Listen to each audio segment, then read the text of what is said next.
Olá, amigos da Portugal Sense, boa noite. Estamos de volta aqui para mais uma live. Acho que agora o futebol já acabou, não vou ter concorrência. Ou não, né? Já estou aqui com meu vinho branco. Vamos falar hoje novamente do desafio Castas Portuguesas e dessa vez vamos falar das castas brancas.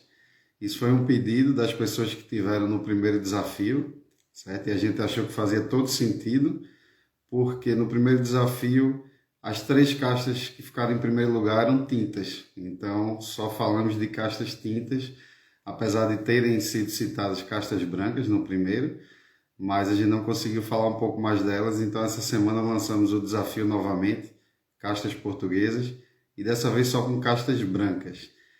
Mais uma vez o desafio foi um sucesso, teve muita participação. Eu queria agradecer a todos que participaram e mandaram aqui seus vinhos, suas castas, suas escolhas. Fico muito feliz em receber e ver os vinhos que as pessoas estão provando, né, principalmente quando são vinhos portugueses. Priscila aqui já está fazendo um brinde, né, ela sempre manda também a participação dela, manda sempre boas dúvidas também. E hoje é isso, nós vamos falar sobre castas portuguesas novamente e porque eu acho importante lançar esse desafio, né? Primeiramente, é bom ressaltar, Marcele, olá, tudo bem? Que os vinhos portugueses já estão em segundo lugar em importações para o Brasil, só perdem para o Chile, né? Mas já passaram a Argentina. Então isso é um sinal de que os brasileiros estão consumindo mais vinhos portugueses, né? Acho que os vinhos portugueses têm grandes atrativos para chegar no Brasil. Uma coisa importante é o preço, né? Mesmo com o câmbio desfavorável, ainda assim os vinhos portugueses conseguem entregar bastante qualidade com preço ainda baixo, né? Comparado com seus vizinhos aqui da Europa. Em segundo lugar, essa diversidade que a gente vem falando muito, da quantidade de castas, mais de 250 castas nativas de Portugal, né? E em terceiro lugar, a questão das regiões e seus blends, os seus lotes, que acaba traduzindo muito a diferença entre os vinhos que são feitos em regiões diferentes. Olá, Veri, boa noite, seja bem-vindo também. Eu já vou falando, que eu acho que muita gente já entrou, então já podemos dar continuidade aqui ao desafio. Então, o objetivo do desafio era esse, é incentivar que as pessoas, primeiro, bebam mais vinhos portugueses, né, com castas daqui de Portugal. Já existem muitas castas estrangeiras plantadas em Portugal, principalmente depois que Portugal entrou para a União Europeia. Houve esse incentivo financeiro e as pessoas, os produtores, como viram que lá fora era mais fácil até vender vinhos com castas estrangeiras, porque eram mais conhecidas, né? As castas francesas foram plantadas no mundo todo, né? As portuguesas nem tanto, já existe lá fora, mas é um volume muito pequeno. Então existe isso, mas assim, Portugal faz muito vinhos com características de cá, que só existe aqui, né? Então eu gosto muito de falar disso, né? Então, como minha especialidade é vinhos portugueses, eu tenho incentivado cada vez mais as pessoas, os amigos, os seguidores a consumir esse tipo de vinho. Então o desafio é exatamente isso, as pessoas vão lá, vão ler o rótulo, ver o que é que tem. Às vezes o rótulo não diz quais são as castas, isso é comum, né? Então vinhas velhas, alguma coisa assim. E isso é bom que desperta a curiosidade. Então a gente aqui nessa live vai tirar um pouco disso, tentar explicar um pouco essas questões e passar a informação para vocês, né? Olá, Daiane, seja bem-vinda. A Daiane é uma grande amiga que leva bons vinhos portugueses para o Brasil. Também é mais uma que incentiva isso, né? Ela tem lá uma loja que é a Bacozon, que é muito interessante. E pronto, mais uma brasileira, lusa brasileira, a incentivar esse consumo de vinhos. Então hoje vamos revelar quais foram as caixas da semana. Como eu falei, a participação foi muito boa. Foram muitas caixas diferentes. Isso me deixa muito animado. E eu acho que as três primeiras, eu senti falta só de uma, na verdade. Eu achei que poderia ter sido citada e não foi. Mas acho que as três primeiras representam bem o que a gente quer falar. Na verdade, assim, vocês vão ter aqui um extra. São 4 caixas, porque houve um empate técnico no terceira posição. E eu não vou deixar de falar, então. Vou falar das duas que ficaram em terceiro lugar. Mas aqui eu vou começar citando primeiro as 17 castas que foram mencionadas durante o desafio. Eu vou ler aqui para não esquecer, está em ordem alfabética, ainda não está em ordem de posições, certo?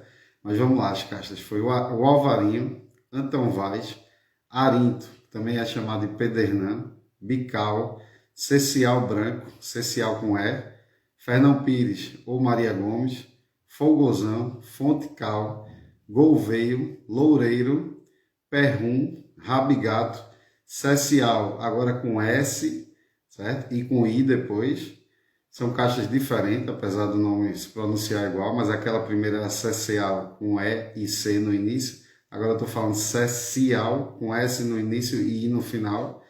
Síria, que também é chamada de roupeiro, de crato ou de códega, né? Então também tem essa questão que eu gosto muito, até já tem uma quantidade de caixas enorme e até as caixas têm sinônimos, então as pessoas ficam um pouco perdidas, né? Então é bom isso, esses desafios para a gente falar sobre isso e vocês aprenderem mais. Teve também verdelho e viozinho, então foram 17 caixas, sem contar os sinônimos, certo? Que foram citadas durante essa semana, foi bem interessante, acho um número muito interessante. Acho que não é todo mundo que vai conseguir citar 17 castas que já provou na vida ou que lembra de já ter consumido. Então isso é a diversidade dos vinhos portugueses. Eu vou dar uma dica aqui, eu tô bebendo um vinho monovarietal da casta que ficou em primeiro lugar. Eu não vou mostrar agora a garrafa, o rótulo, mas eu vou mostrar só a garrafa. Essa garrafa diz alguma coisa, né? Acho que quem conhece os vinhos portugueses pode chegar lá, mas também pode ser uma pegadinha, digamos assim. Eu vou deixar aqui essa garrafa, depois eu vou revelar, certo? A Daiane já está dando palpite. Eu não vou falar agora, né? Já já. Mas eu vou começar a falar por ordem decrescente. Então, eu vou começar a falar da terceira casta. Na verdade, a gente teve um empate, então são duas castas que eu vou citar.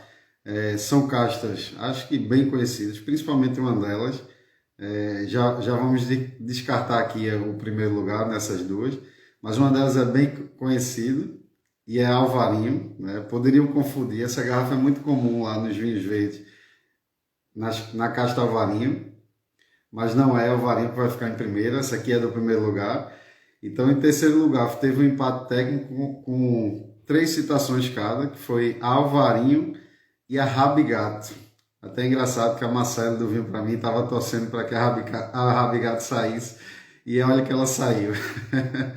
Pois é, Daí, induz sim ao Alvarinho. Eu até fiz essa brincadeira de deixar a garrafa tampada, porque é muito comum lá em cima, no norte de Portugal, usar essa garrafa, que é a garrafa renana, para castar Alvarinho, certo? Já é uma característica lá desses vinhos. Mas o Alvarinho ficou em terceiro lugar. O Alvarinho é uma casta muito famosa aqui em Portugal, né? Os vinhos verdes têm uma grande exportação lá fora. Até uma pergunta aqui que ficou do Bernardo, um seguidor nosso que é muito interessado nos vinhos portugueses. O vinho verde é uma região produtora, certo? Não é um tipo de vinho, não é uma cor de vinho. Então, aqui em Portugal existe o Alentejo, existe o Douro e também existe o vinho verde, que é uma região que fica no norte de Portugal. É uma região grande, é uma das maiores de Portugal em termos de área geográfica. E o Alvarinho é nascido lá, né? Existe uma certa disputa entre o norte de Portugal e a Galícia, né, na Espanha, porque lá também existe, lá chama de Albarinho, tem essa pronúncia espanhola. Mas tudo indica que ela nasceu aqui em Monção e Melgaço, nessa região de Portugal. Então eu prefiro acreditar assim também. Hoje em dia, na sub-região de Monção e Melgaço, é onde ela é mais famosa, onde entrega vinhos de muita qualidade. É uma caixa que tem um cacho pequeno, mas tem uma boa produção. Ela também tem a vantagem de conseguir atingir teores alcoólicos mais altos, que lá para o norte é interessante, já que não tem tanto sol, né? São regiões mais frias, que a uva precisa ficar madura um pouco mais rápido do que as outras, e a Alvarinho tem essa vantagem. É uma casta que tem sido trabalhada de diversas formas. Existe Alvarinho plantado em solos graníticos, Alvarinhos em solos de areia, existem Alvarinhos que fermentam em barrica de carvalho, Alvarinhos só de inox. Então ela tem sido muito utilizada em Portugal, e por toda essa fama, esse conhecimento já se espalhou pelo país todo. Então você hoje em dia já encontra Alvarinho no Alentejo, na Bairrada, em Lisboa, muito. A caixa já espalhou, mas a origem dela e onde ela se expressa melhor, eu diria que é no norte, na região do vinho verde, principalmente na sub-região Monção e Melgaço. Inclusive, quando vocês procurarem um vinho português da região do vinho verde, A única sub-região que pode colocar a palavra alvarinho no rótulo é Monção e Melgaço. Então o vinho pode até ter a casta alvarinho, mas que se não é da sub-região Monção e Melgaço não vai poder pôr na frente do rótulo. E outra caixa que ficou empatada é a Rabigato, que a amiga Marcela queria que falasse, e ela até me ajudou aqui na pesquisa. Esse nome Rabigato, o rabo de gato, é porque o cacho dela se assemelha um pouco ao formato de um rabo de um gato. Ela é uma casta que não era muito conhecida, porque ela entrava principalmente em blends, em lotes, né, em vinhos de corte, como a gente fala muito no Brasil. Então ela não vinha expresso normalmente nos rótulos e ninguém conhecia ela solo. Mas ela começou a ser mais descoberta, ela começou a ser mais utilizada. Hoje em dia já se encontram muitos vinhos bons de Rabigato, principalmente nos anos que ela conseguem atingir uma maturação maior, certo? E ela é muito utilizada em vinho do Porto branco, e hoje em dia também nos lotes de vinho tranquilos do Douro. Ela aporta muita acidez para os vinhos, então ela normalmente entra nos lotes para isso. Mas hoje a gente já consegue encontrar Rabigato a solo, apesar que todos os vinhos com Rabigato que estavam no desafio eram blends, não era nenhum monocasta. Já o Alvarinho foi ao contrário, o Alvarinho todos que estavam eram monocastas, é engraçado. A casta tem disso, às vezes ela é tão importante que pode ir bem a solo, apesar da característica de Portugal de fazer lote dos vinhos, né? de misturar as castas e tentar expressar muito o terroir, o local onde ela é feita. Então vamos passar ao segundo lugar. O segundo lugar ficou com a casta que tem vários nomes, como Priscila estava falando aí, talvez tenha um complexo de identidade, mas não, isso é normal aqui, as caixas terem nomes diferentes, dependendo da região, dependendo do local de onde ela esteja. Depois, quando a gente começa a consumir mais vinhos e aprender um pouco mais, fica fácil de lembrar, né? Mas no início realmente é um pouco complicado. Mas a caixa ficou em segundo lugar, já tenho falado um pouco dela aqui, foram 5 citações, e é a Síria, certo? Escreve-se igual ao nome do país, Síria, mas é uma casta originária de Portugal, certo? E a Síria não é a Maria Gomes, Daiane. Maria Gomes ou Fernão Pires é a casta mais plantada de Portugal, mas não foi ela dessa vez, em segundo lugar. Então a Síria, ela tem mais 3 outros nomes, que seria o Roupeiro, no Alentejo, que saiu um vinho com esse nome.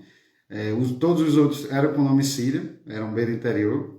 No Douro ela chama-se Códega, e lá no Algarve, que ela também é bem utilizada, chama-se Crato.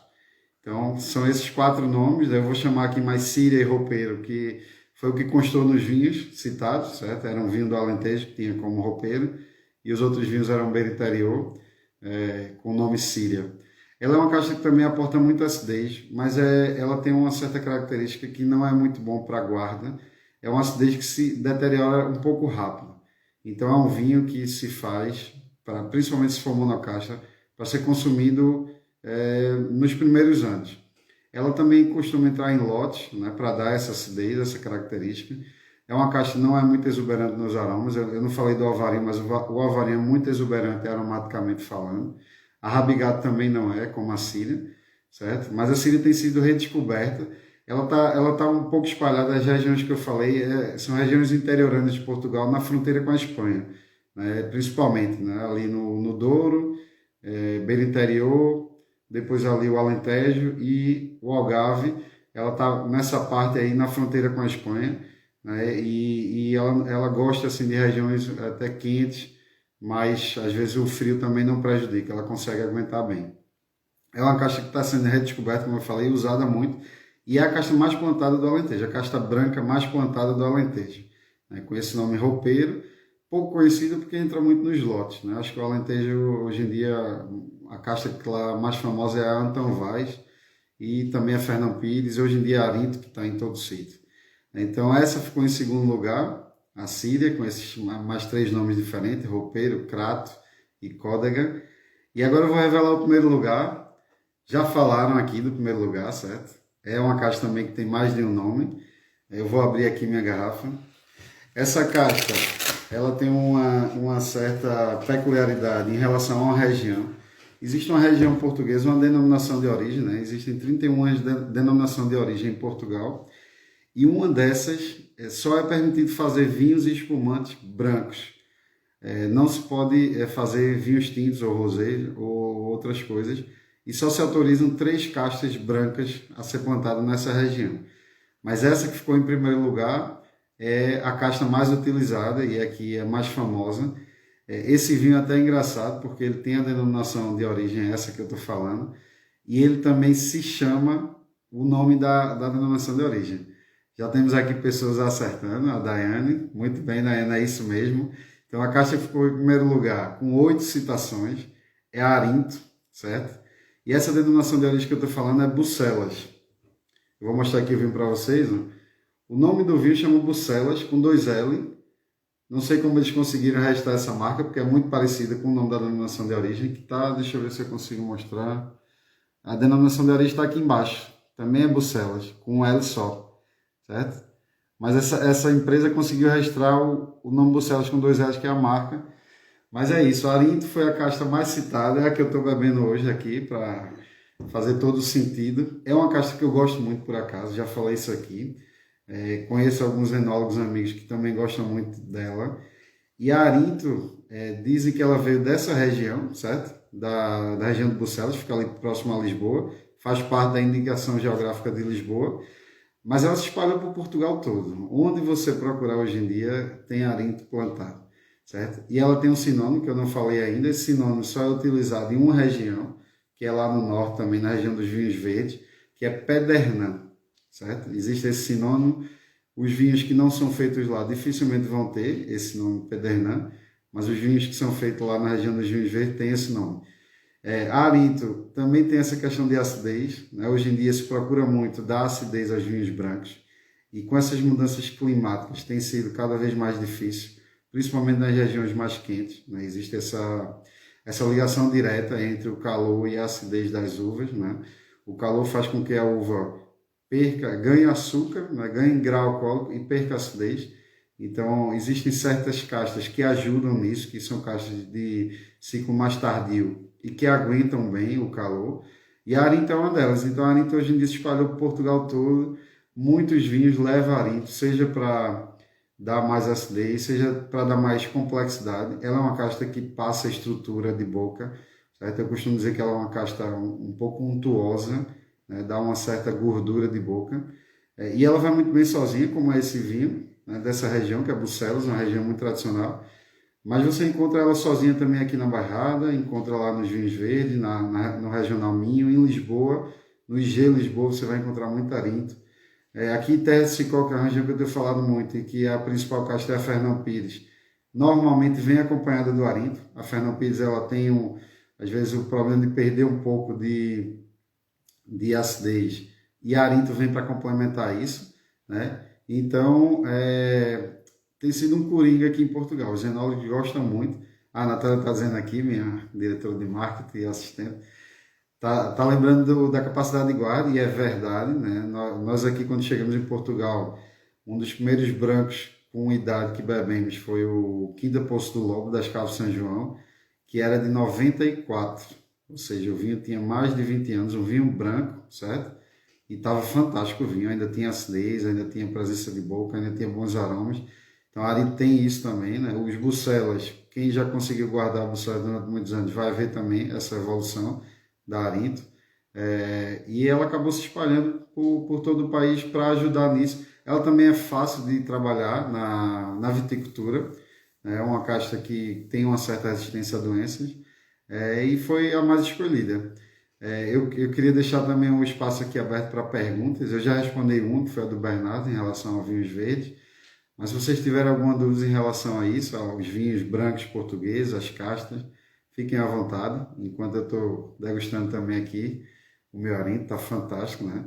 Eu vou mostrar de novo a garrafa. Essa garrafa realmente, como a Daiane falou, podia levar a crer que seria Alvarinho, que estava em primeiro lugar, né? Porque é muito usada lá no vinho verde, mas na verdade foi o Arinto. Eu tenho a intenção de manter esse desafio, a gente vai lançando algumas semanas, né, com algum tema diferente, mas a gente vai sempre estar falando aqui em nossas histórias, nas nossas publicações, aquela campanha que eu falei de menos Chardonnay e mais Arinto, por exemplo, né, menos Sauvignon Blanc e mais Fernão Pires. Eu acho que não tem problema nenhum a gente defender algumas coisas que a gente gosta. E eu não vou estar falando mal das outras, mas vou estar incentivando vocês a provar essas e conhecer um pouco mais, né? Quando você vê um vinho português, olhem lá o rótulo ou mandem uma mensagem para a gente perguntando e aprendam um pouco mais sobre elas, as características, onde elas são plantadas, tudo isso. Deixa eu ver aqui o que a Marcela falou. Qual outras caixas não foram citadas e são interessantes também para procurar? Assim, daquelas 17 que eu falei que foram citadas, tá bem completo, mas o que eu achei que poderia ficar nos primeiros lugares era Fernão Pires ou Maria Gomes aqui na Bairrada, por ser a casta mais plantada, a casta branca mais plantada, mas não ficou. Eu gosto muito de falar da Cercial da Bairrada, que é uma casta branca que também vem com muita acidez e muita estrutura. A Bical, também da Bairrada, já saiu aqui nas citações de vocês, mas a gente pode falar um pouco mais dela em outras lives. Eu também não quero deixar aqui um... Ah, boa lembrança. A Natália me lembrou agora, era essa que eu falei no início, que tinha ficado um pouco, não é chateado, mas que senti falta da presença dela, e a Encruzado. Essa realmente eu ia esquecendo agora, ainda bem que ela lembrou. A Encruzado é uma caixa típica do Dão, é uma casta que só existia lá, mas hoje em dia já se planta em outros sítios. Eu já vi encruzado no Alentejo, já vi encruzado em Lisboa, mas o Dão é a essência dela. A encruzado também é uma casta pouco aromática e também é uma casta que tem boa acidez e boa estrutura de boca. A encruzado ela se dá muito bem com madeira, ela normalmente estagia em barrica de carvalho, tem um potencial de guarda fantástico e é uma casta muito gastronômica. Então essa aí eu não podia esquecer realmente da encruzado. E eu acho que são essas por enquanto. A gente tem as castas típicas da ilha que também tem nomes parecidos, como o Arinto dos Açores, que não é o mesmo Arinto de cá, certo? Mas tem lá. A Daiane está citando aqui um grande exemplo, que é a Quinta do Soito, que eu adoro. Ela me apresentou esse vinho e é muito bom o encruzado deles, realmente.